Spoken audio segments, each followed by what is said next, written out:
नमस्कार, स्वागत है आप सभी का। आपके साथ मैं हूं पुनीत और खबरों की शुरुआत करेंगे। आज बात कर रहे हैं साहब की बेरहमी की। पुरुषोत्तम शर्मा पर सरकार ने कार्रवाई की है। मारपीट मामले में सरकार ने कार्रवाई करते हुए डीजी अभियोजन पद से हटा दिया है। बड़ी खबर इस वक्त आपको बता रहे हैं न्यूज 18 मध्य प्रदेश छत्तीसगढ़ पर। सुबह से इस खबर पर हम लगातार बने हुए हैं और ये बड़ी खबर, एक कार्रवाई की गई है पुरुषोत्तम शर्मा पर। सरकार की तरफ से कार्रवाई कर दी गई। मारपीट मामले में यह कार्रवाई हुई है।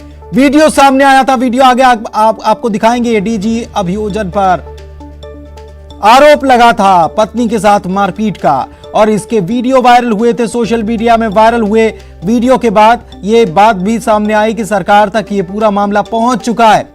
पुलिस हेडक्वार्टर अटैच कर दिया गया है और सरकार ने डीजी अभियोजन पद से भी हटा दिया। तो ये एक बड़ी कार्रवाई यहां देखने को मिली है। शर्मा वीडियो में पत्नी से मारपीट करते हुए नजर आ रहे थे। पुरुषोत्तम शर्मा डीजी अभियोजन थे, हटा दिया गया, पद से हटा दिया गया। इन पर यह कार्रवाई की है सरकार ने, ट्रांसफर किया इनका और अटैच कर दिया गया है पुलिस हेडक्वार्टर में। यह बड़ी खबर इस वक्त भोपाल से आपको बता रहे हैं। स्पेशल डीजी अभियोजन पुरुषोत्तम शर्मा का वीडियो वायरल हुआ, उसके बाद उन्हें अभियोजन डीजी से हटा दिया गया। वीडियो में पत्नी से मारपीट करते हुए शर्मा दिख रहे थे। 2 वीडियो सामने आए थे और एक वीडियो में अधिकारी का जो वीडियो वायरल मामला है, एक वीडियो में साफ तौर पर नजर आ रहा था कि कैसे पीटा जा रहा है। स्पेशल डीजी अभियोजन के पद से हटा दिया गया। यह बड़ी कार्रवाई की गई है। मारपीट के मामले में यह कार्रवाई मानी जा रही है। डीजी अभियोजन पद से हटा दिया गया। सरकार ने ट्रांसफर किया है। मामला गृह मंत्री तक पहले पहुंच चुका था, सीएस तक पहुंचा था और इस मामले में बेटे ने शिकायत की थी। बेटे भी आईआरएस अधिकारी हैं और मारपीट मामले में कार्रवाई की गई। डीजी अभियोजन पद से हटा दिया गया। सरकार ने ट्रांसफर किया है। स्पेशल डीजी अभियोजन पद से हटाया गया है। पुरुषोत्तम शर्मा का वीडियो वायरल हुआ था, जिसके बाद यह कार्रवाई देखने को मिली है। पत्नी से मारपीट करते हुए वीडियो में नजर आए थे।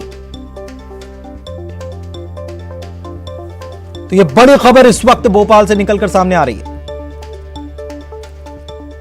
और बड़ी कार्रवाई की गई। पुरुषोत्तम शर्मा पर सरकार ने कार्रवाई करते हुए मारपीट के मामले में डीजी अभियोजन पद से हटा दिया गया है। पुलिस हेडक्वार्टर उन्हें अटैच कर दिया गया है। आपको बताएं कि ये लगातार वीडियो जो है ये सोशल मीडिया पर घूम रहा था। न्यूज 18 ने भी इस खबर को सुबह से दिखाया, जिसमें नजर आ रहा था कि कैसे मारपीट की गई है।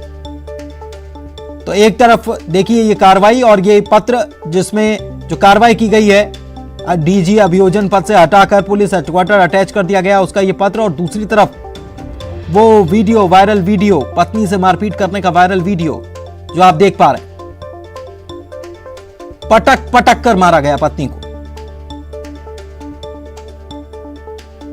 स्पेशल डीजी अभियोजन के पद से हटा दिया गया। यह बड़ी कार्रवाई की गई है पुरुषोत्तम शर्मा पर सरकार की तरफ से। इधर राज्य महिला आयोग पहले ही कह चुका है कि इस मामले में अगर शिकायत आएगी तो कार्रवाई की जाएगी और नहीं तो मीडिया रिपोर्ट्स के आधार पर भी स्वतः संज्ञान लिया जा सकता है। बेटे ने शिकायत की थी इस पूरे मामले को लेकर।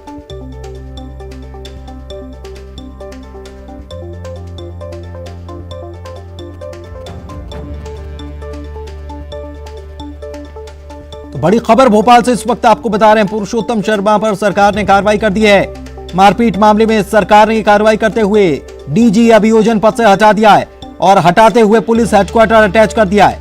यह पत्र आप देख पा रहे हैं। मारपीट के मामले में कार्रवाई जो की गई है उसका यह पत्र न्यूज 18 दिखा रहा है आपको कि क्या कार्रवाई की गई है। सबसे पहले दूसरी तरफ वो वायरल वीडियो आप देख पा रहे हैं पत्नी से मारपीट करते हुए, जिसमें कुछ लोग और नजर आ रहे हैं। उन्होंने बचाने की कोशिश जरूर की, लेकिन साहब के गुस्से के आगे उनकी एक न चली।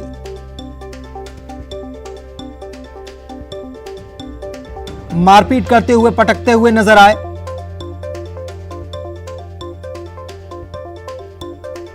तो एक ये बड़ी खबर इस वक्त भोपाल से आपको बता रहे हैं। पुरुषोत्तम शर्मा पर कार्रवाई कर दी गई। मारपीट के मामले में सरकार ने कार्रवाई की है और डीजी अभियोजन पद से हटाते हुए पुलिस हेडक्वार्टर अटैच किया। आपको बता दें कि कल यह मामला पहुंच गया था, गृह मंत्री के पास पहुंच गया था, डीजीपी के पास पहुंच गया था सीएस के पास पहुंच गया था, मुख्य सचिव के पास पहुंच गया था।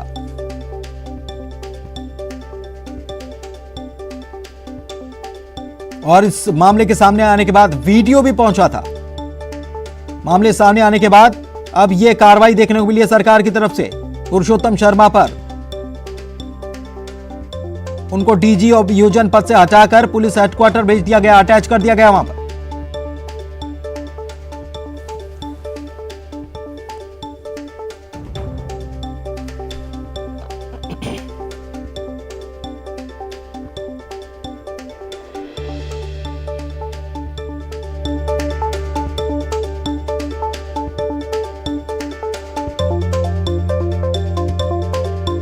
भोपाल से ये बड़ी खबर आपको बता रहे हैं इस वक्त, सबसे बड़ी खबर, डीजी अभियोजन पद से हटा दिया गया है।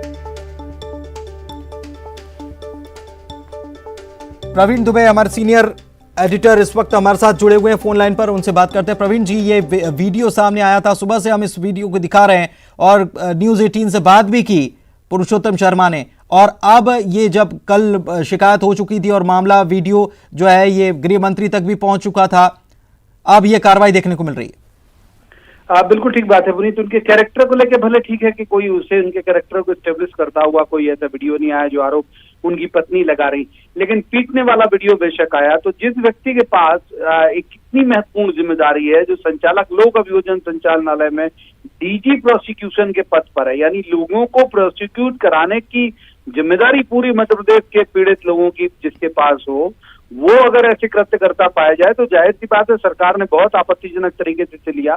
हमारे जो सोर्सेस हैं वो कह रहे हैं कि मुख्यमंत्री बहुत नाराज हुए, उन्होंने होम मिनिस्टर से बात भी की और संभवतः उन्हीं के निर्देश पर तत्काल उन्हें उस पद से हटाया गया, क्योंकि वो महत्वपूर्ण जिम्मेदारी वाले पद पर थे, जो सीधा पब्लिक से जुड़ा हुआ पद है, लोगों की मदद करने वाला पद है, लोगों को पीड़ित लोगों को प्रोसिक्यूट कराने वाली जिम्मेदारी उनके पास है। इसीलिए उन्हें तुरंत हटा के और उन्हें वहां कर दिया गया। हालांकि अभी जो दूसरे आरोप जो उनकी पत्नी ने लगाए थे उनके कैरेक्टर को लेके, उनके किसी और महिला के साथ संबंध को लेके, उस पर कोई अभी कार्रवाई की शुरुआत नहीं हुई है पुनीत। लेकिन क्या माना जाए प्रवीण जी कि आगे ये तो अभी केवल सरकार ने हटाने की कार्रवाई की है, अभी तो पूरे मामले में जांच भी शुरू हो सकती है और उसके बाद फिर और अलग मामला दर्ज हो सकता है अगर शिकायत की जाती है तो। दरअसल इसमें मुश्किल ये है पुनीत कि अभी तक वो जो मैडम है, वो जो उनकी पत्नी है, उन्होंने कोई औपचारिक जो जिस तरह का एक आवेदन होना चाहिए, कंप्लेंट होनी चाहिए, वो कंप्लेंट कहीं भी ना तो थाने में कराई, ना सरकार को दी, ना कुछ भी दिया।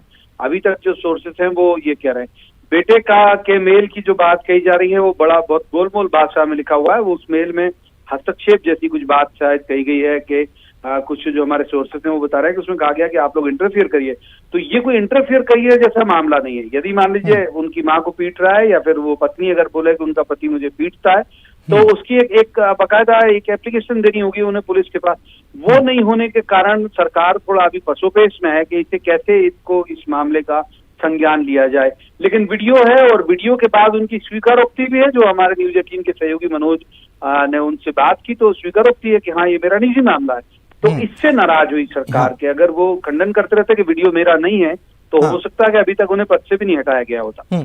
लेकिन प्रवीण जी एक बात और है, ये घरेलू हिंसा का ये वीडियो जो सामने आया है तो इस पे स्वतः संज्ञान भी तो लिया जा सकता है। घर में हिंसा हो रही है, क्या जरूरी है इस मामले में कि क्या शिकायत मिलनी ही चाहिए या फिर स्वतः संज्ञान लिया जाएगा? इसमें महिला आयोग भी सक्रिय हो गया पुनीत। आप देखिए कि महिला आयोग सक्रिय हो गया। महिला आयोग के जो सदस्य हैं उन्होंने भी न्यूज़ 18 से बातचीत में कहा कि वो इस मामले को संज्ञान ले रही है। महिला आयोग इंटाइटल है इस बात के लिए कि किसी भी महिला थाने भोपाल का जो भी थाने का मामला बन रहा होगा और नहीं बन रहा होगा तो भोपाल के महिला थाने में वो एक लेटर डाल देंगे कि भाई इनके खिलाफ कार्रवाई करिए या जांच करिए और ये किस तरह का मामला आया है। तो संभव है कि आने वाले दिनों में, इसमें कोई बड़ी बात नहीं है कि उन पर केस रजिस्टर हो सकता है। लेकिन जो आप जांच की बात कर रहे थे तो मुझे लगता है कि अभी जांच में सरकार ने किसी तरह का कोई बिंदु लिया नहीं है।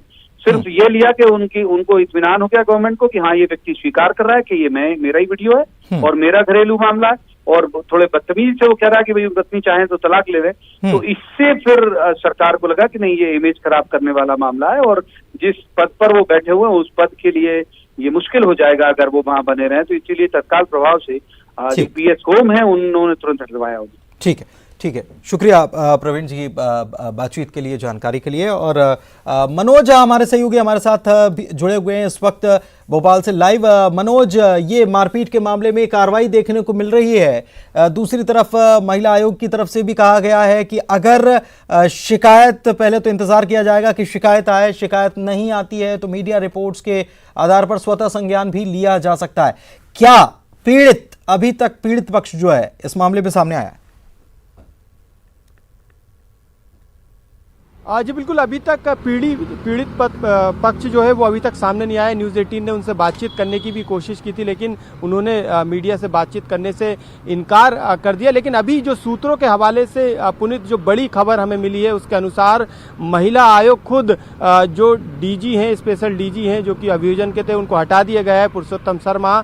उनकी पत्नी कुछ समय बाद राज्य महिला आयोग के दफ्तर पहुंच सकती है, लिखित शिकायत को लेकर पहुंच सकती है। इस तरीके की हमें सूत्रों से बड़ी जानकारी मिली है। तो अब ये मामला, जो घर का मामला था, अब तमाम जगहों पर जाना शुरू हो गया है। महिला आयोग में उनकी पत्नी अब शिकायत करेगी, क्योंकि महिला आयोग में यदि वो शिकायत नहीं करेगी तो महिला आयोग खुद इस पर अपनी अनुशंसा करेगा, अपने स्तर पर जांच करेगा और अनुशंसा यही करेगा कि इन अधिकारी के खिलाफ, पुरुषोत्तम शर्मा के खिलाफ किसी थाने में वो अनुशंसा करके बोल सकता है कि इनके खिलाफ FIR दर्ज हो। तो अब ये मामला जो है काफी आगे बढ़ गया, पारिवारिक मामला। इसको अभी तक मैनेज करने की कोशिश पुरुषोत्तम शर्मा के द्वारा की जा रही थी, लेकिन वो इस बात को लेकर भी अड़े हुए थे कि ये जो यदि उनकी पत्नी चाहे तो उनसे तलाक ले सकती है। 2008 में भी इस तरीके की बात उनके साथ की गई थी, उन पर कार्रवाई की बात की गई थी, लेकिन उस समय भी कुछ नहीं किया।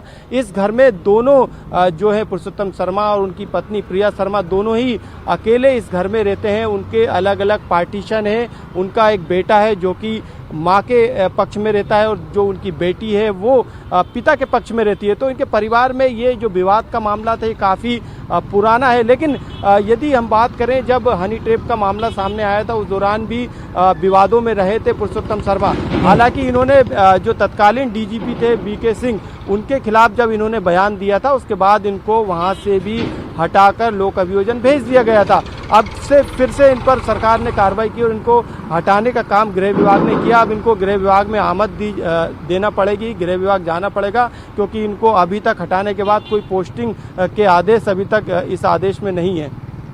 चलिए ठीक है, बहुत बहुत शुक्रिया, आप इस पर नज़र बनाए रखें। सबसे बड़ी बात यही कि न्यूज़ 18 से जो बात कही वो थोड़ी हैरान कर देने वाली। जब निजी मामला बताया जा रहा है तो कैसे आप ये कह सकते हैं कि चाहें तो तलाक दे दें? मामला निजी बताते हुए ये बात कह देना, ये बड़ा हैरान करता है। इस मामले में स्पेशल DG पुरुषोत्तम शर्मा से बात की हमारे संवाददाता ने। मुझे दुख है, ये मेरा पारिवारिक मामला है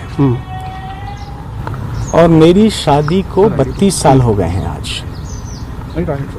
2008 में भी वो मुझसे नाराज होके शिकायत कर चुकी हैं, लेकिन प्रश्न ये उठता है कि 2008 से आज 12 साल हो गए, मेरे ही घर में रही हैं, मेरी सुख सुविधाएं भोग रही हैं, मेरे ही पैसों से विदेश यात्राएं कर रही हैं, मेरे ही सारी ले रही हैं।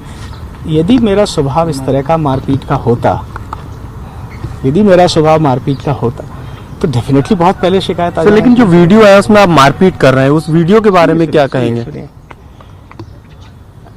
मेरे पूरे घर में उन्होंने कैमरे लगा रखे हैं, ठीक है।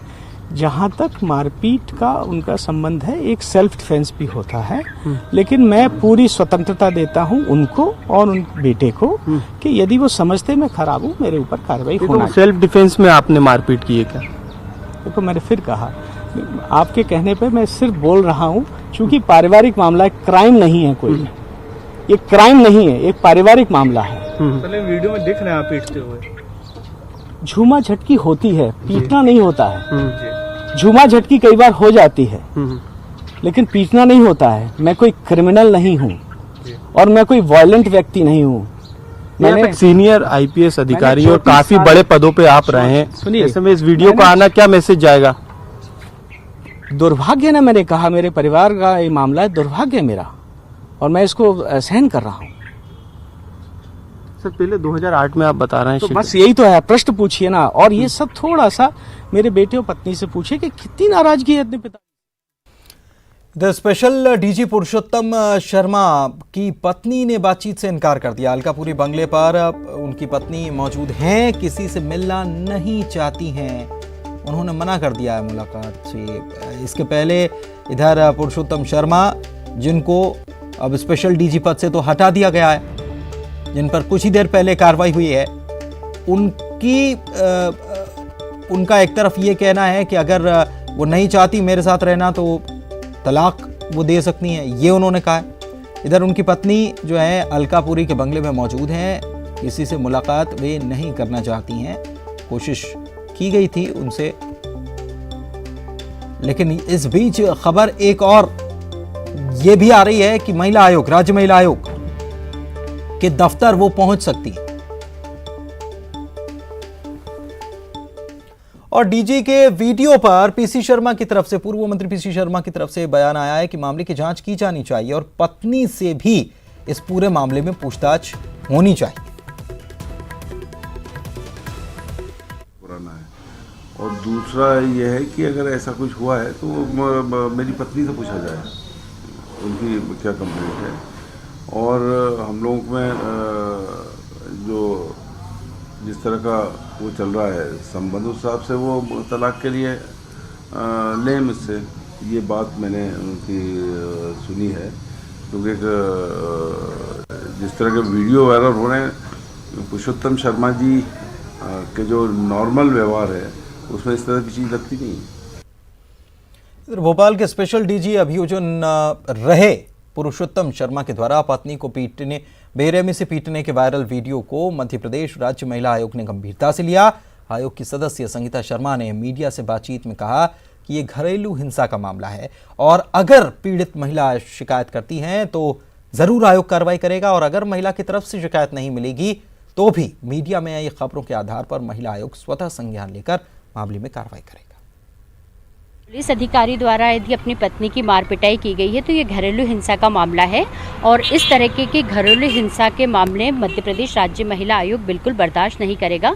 क्योंकि हम देख रहे हैं लगातार कि इस तरीके की हिंसा होती है और ये सोशल मीडिया पर वायरल होती है, और जब सोशल मीडिया पर वायरल होती है तो बहुत सारे व्यूअर्स इसे देखते हैं, तो ये समाज के लिए एक बहुत गलत संदेश जाता है। तो यदि ये महिला हमें शिकायत करती है तो हम इस पर कार्रवाई करेंगे, और यदि हमारे पास शिकायत नहीं आती है और मीडिया के माध्यम से हमें ये जानकारी प्राप्त हुई है तो हम स्वतः। राजधानी रायपुर से बड़ी खबर आपको बता रहे हैं, रायपुर में लॉकडाउन नहीं बढ़ाया जाएगा। ये बड़ी खबर है क्योंकि आज रात 12 बजे तक लॉकडाउन की समय सीमा है और इसे बढ़ाया नहीं जाएगा। प्रभारी मंत्री रविंद्र चौबे ने कहा है कि लोगों को नियमों का पालन करना होगा, मास्क नहीं लगाने पर कार्रवाई की जाएगी और लॉकडाउन नहीं बढ़ाने का फैसला ले लिया गया है। बड़ी खबर रायपुर से आपको बता रहे हैं, 8 दिनों का लॉकडाउन आज रात 12 बजे समाप्त हो रहा था और इसको लेकर आज एक मीटिंग की गई जिसमें कलेक्टर, उच्च अधिकारी शामिल थे और साथ ही में प्रभारी मंत्री रविंद्र चौबे भी मौजूद थे, जिन्होंने बीते दिनों लॉकडाउन के दौरान जायजा भी लिया था शहर में घूमकर। तो ये बड़ी खबर राजधानी रायपुर से, रायपुर में लॉकडाउन नहीं बढ़ाया जाएगा। ममता हमारी सहयोगी हमारे साथ जुड़ी हुई हैं लाइव, उनके पास चलते हैं। ममता, बड़ी खबर कि लॉकडाउन बढ़ाया नहीं जाएगा, और क्या कोई इसमें अगर नहीं बढ़ाया जाएगा तो जब अनलॉक होगा तो उसमें कोई चीज़ें बंद रहेंगी या किसी पर रोक लगी रहेगी, ऐसा कुछ नियम बनाया गया है या फिर जैसे पहले बाजार खुल रहे थे वैसे ही खुल जाएंगे वापस? कृषि प्रभारी मंत्री रविंद्र चौबे हमारे साथ मौजूद है और अभी ये फैसला हुआ है कि लॉकडाउन बढ़ाया नहीं जाएगा, उन्हीं से बात करते हैं। मेरे को बस इतना ही दूर से लॉकडाउन नहीं बढ़ाया जाएगा और इसके साथ ही क्या और डिसीजन लिए गए? प्रशासनिक अधिकारियों के साथ और स्वास्थ्य विभाग के अधिकारियों के साथ बैठक करने के बाद ये निर्णय हमने लिया है कि अब लॉकडाउन को विस्तारित नहीं किया जाएगा। दुकानें जैसे खुलती थी 8 बजे रात तक, सारी दुकानों को खोलने का निर्णय लिया गया है, लेकिन जनता से अपील किया गया है कि मास्क लगाना जरूरी है, अन्यथा पूरे जो टीम है हम लोगों ने बढ़ाया हुआ है और उसकी कार्रवाई भी करेंगे। उसके अलावा भी जो डिस्टेंसिंग है उसको मेंटेन करना है। तो कुल मिला के जनता से अपील करना है और जनता को स्वानुशासन में रहना है। जहां तक स्वास्थ्य विभाग की बात है, हमने जानकारी लिया है कि इस लॉकडाउन में जनता ने खूब मदद की है, स्व अनुशासित रहा है और जो व्यवस्थाएं हैं सरकार की ओर से, बेड की भी पर्याप्त व्यवस्था है, ऑक्सीजन की भी पर्याप्त व्यवस्था है, हॉस्पिटल की भी कहीं कोई कमी नहीं है। इसलिए अब लॉकडाउन बढ़ाने का कोई तुक नहीं है। और आखिरी बात यह है कि जो मरीजों के टेस्टिंग होती थी, पहले भी हम लोगों ने लगभग 2400 का आंकड़ा पार किया था, अभी भी उतनी टेस्टिंग लगातार कराया जा रहा है। जो मरीजों का आंकड़ा था संक्रमित लोगों का, जो 1100-1200 तक निकलता था, वो 600 के आसपास तक अभी हो गया है। तो थोड़ा इसी प्रकार अनुशासित रहेंगे तो संक्रमण से हम लोग बचाव कर पाएंगे। इसलिए लॉकडाउन को हटा करके जनता से इस बात की अपील किया गया है। सर, जो अभी समीक्षा बैठक हुई है उसमें कलेक्टर आए थे, स्वास्थ्य विभाग के अधिकारी आए थे, तो क्या चीजें सामने आई है? क्या आपको लगता है कि इसका असर ये हुआ है कि संक्रमण जो है वो कम कहीं पे या संख्या कम? निश्चित रूप से नहीं, अभी कहना जल्दबाजी नहीं होगी। आंकड़े तो रोज का आता था, आपके माध्यम से रोज जारी हम लोग करते थे। और आंकड़ों में जो संख्या है, मौत के आंकड़े हैं, संक्रमण के आंकड़े हैं, उसमें कमियां आई हैं। और लोगों ने इस लॉकडाउन को अपने स्वयं के अनुशासन के रूप में लोगों ने देखा है। तो अब लोगों को हम लोगों ने कहा है कि स्व अनुशासित रहें, बाजार खुला रहे, लोगों का आना जाना भी रहे, लेकिन मास्क लगाए रहें और डिस्टेंसिंग मेंटेन करें। ये बात कह रहे थे सर, आप अचानक से भीड़ हो जाती है और यही व्यवस्था की गई कि 8 बजे तक भी दुकानें खुली रहेंगी, लेकिन रात को 11 बजे तक के, जिस तरह से कह रहे थे कि ऑनलाइन लोगों को बाजार जाने में ऐसा मान लेते हैं कि आज लॉकडाउन खुला है, 4 बजे तक ये दुकान खुलेगी, 8 बजे तक ये दुकान खुलेगी, तो लोगों की पूरी भीड़ वहीं पहुंच जाती थी। इसलिए हमने निर्णय लिया है कि किसी का कोई ममता लगे हाथ पूछ लीजिए कि लॉकडाउन के दौरान बर्थडे पार्टी चल रही थी, जो सप्लाई गोली चल जाती है, वहां पर तक भी अपनी सप्लाई कर सकते हैं। कैसे परमिशन मिल गई? किसी प्रकार की हम तो अपील करना चाहते हैं, जिसके यहाँ अभी भी अगर राशन है और सामग्री है और सब्जियां हैं, तो 1 दिन 2 दिन लेट भी बाजार जाए तो भीड़ इससे बचाव होगा। तो कुल मिलाकर निर्णय इसलिए लिया गया है कि भीड़ भाड़ से लोग बचें। लेकिन जिस तरह से देखा गया, चाकूबाजी की घटना हुई, बर्थडे पार्टी चल रही थी, वहां पर गोली चल गई, ऐसी और भी सारी घटनाएं आई हैं लॉकडाउन के दौरान। क्या लगता है कि थोड़ी चूक रहे? कानून व्यवस्था की स्थिति के बारे में कल ही माननीय गृह मंत्री जी ने विस्तृत समीक्षा की है विभाग की, और उन्होंने समुचित निर्देश दिए हैं इस संबंध में। ठीक है, बहुत बहुत शुक्रिया, बहुत बहुत शुक्रिया। हमारे साथ प्रभारी मंत्री रविंद्र